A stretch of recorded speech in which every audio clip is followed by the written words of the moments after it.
রাজধানীর মতিঝিলে ইসলামী ব্যাংকের প্রধান কার্যালয়ের সামনে গুলি চালিয়েছে দুর্বৃত্তরা, যাতে ব্যাংকটির ৫ জন আহত হয়েছেন বলে জানা গেছে।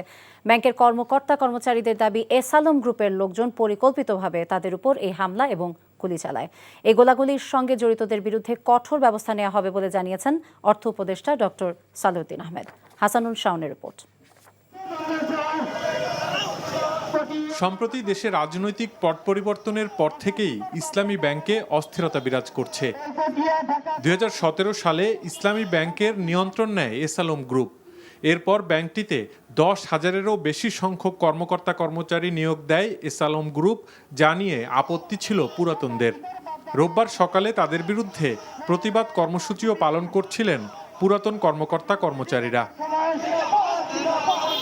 এ সময় বেশ কয়েকজন ইসলামী ব্যাংকের প্রধান কার্যালয়ে প্রবেশের চেষ্টা করে এবং বাধা দিলে তারা এলোপাথারি গুলি চালায়। এতে ব্যাংকের কয়েকজন কর্মকর্তা কর্মচারী আহত হন।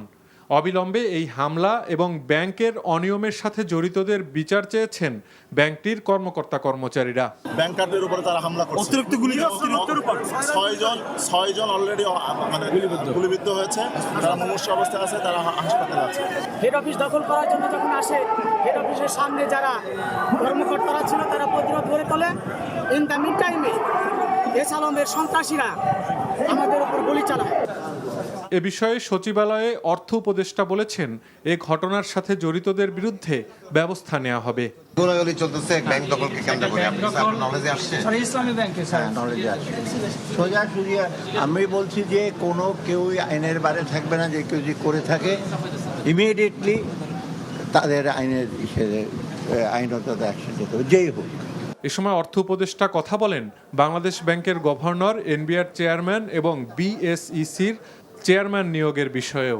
গভর্নরের নিয়োগ নিয়ে কোনো সিদ্ধান্ত গভর্নরের দায়িত্ব ওপেনলি বলবো না, এটা ইমিডিয়েটলি আমরা দিচ্ছি। স্যার, একই কথা এনবিআর চেয়ারম্যানের। বাংলাদেশ ব্যাংকটা হলো সবচেয়ে বড় চ্যালেঞ্জ আমাদের অ্যাডমিনিস্ট্রেশনের ব্যাপারে, যে গভর্নরগুলো আর হয়তো সিকিউরিটি এক্সচেঞ্জ কমিশন বলে রিজাইন করছে, এগুলো আমরা immediately.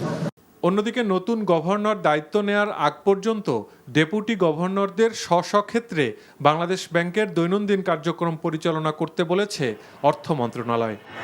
Hasanul Shaon, NTV news, Dhaka.